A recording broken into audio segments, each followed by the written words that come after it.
ব্রাজিলের ভয়ঙ্কর attack line. ব্রাজিলের আক্রমণ মানেই ফুটবলের অন্যতম ভয়ঙ্কর নাম। 2026 বিশ্বকাপের আগে তাদের আক্রমণ ভাগে ছিল একের পর এক তারকা: Vinicius Junior, Raphinha, Matheus Cunha, Enrique, Neymar সহ আরও দুর্দান্ত অপশন।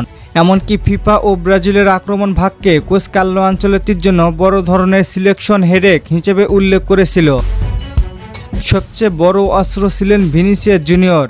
লেফট উইং থেকে তার গতি, ড্রিবলিং আর 1 ভার্সেস 1 সামলানোর ক্ষমতা যে কোনো ডিফেন্সকে বিপদে ফেলতে পারে। বিশ্বকাপের প্রথম ম্যাচে মরক্কোর বিপক্ষে গোল করে তিনি ব্রাজিলকে 1-1 সমতায় ফেরান। এরপর স্কটল্যান্ডের বিপক্ষে ভিনির জোড়া গোলে ব্রাজিল 3-0 গোলে জয় পায়। সেই ম্যাচে ম্যাথিউস কুনহাও গোল করেন, অর্থাৎ সামনে শুধু একজন তারকার উপর নির্ভরশীল ছিল না ব্রাজিল।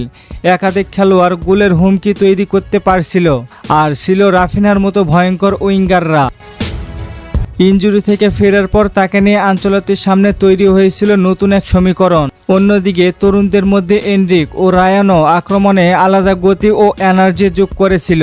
কিন্তু ফুটবলের সবচেয়ে বড় শিক্ষা হলো শুধু তারকা থাকলেই ম্যাচ জেতা যায় না। জাপানকে 2-1 গোলে হারিয়ে নকআউটে গেলেও শেষ 16তে নরওয়ের কাছে 2-1 গোলে হেরে বিশ্বকাপ থেকে বিদায় নেয় ব্রাজিল। নরওয়ের হয়ে আর্লিং হ্যাল্যান্ড করেন 2 গোল, আর ব্রাজিলের হয়ে শেষ মুহূর্তে পেনাল্টি থেকে গোল করেন নেইমার জুনিয়র।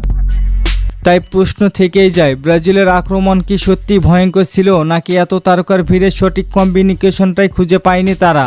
কিন্তু শেষ পর্যন্ত একটি দলকে শুধু নাম দিয়ে বিচার করা যায় না, মাঠে কে কতটা একসঙ্গে খেলতে পারছে, সুযোগ তৈরি করতে পারছে এবং গুরুত্বপূর্ণ মুহূর্তে গোল করতে পারছে, সেটিই হচ্ছে আসল বিষয়।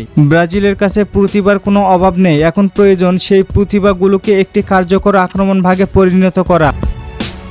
কারণ বিশ্বকাপের মতো বড় মঞ্চে একটি ভুল সিদ্ধান্ত, একটি মিস করার সুযোগ কিংবা একটি দুর্বল মুহূর্তে পুরো টুর্নামেন্টের গল্প বদলে দিতে পারে।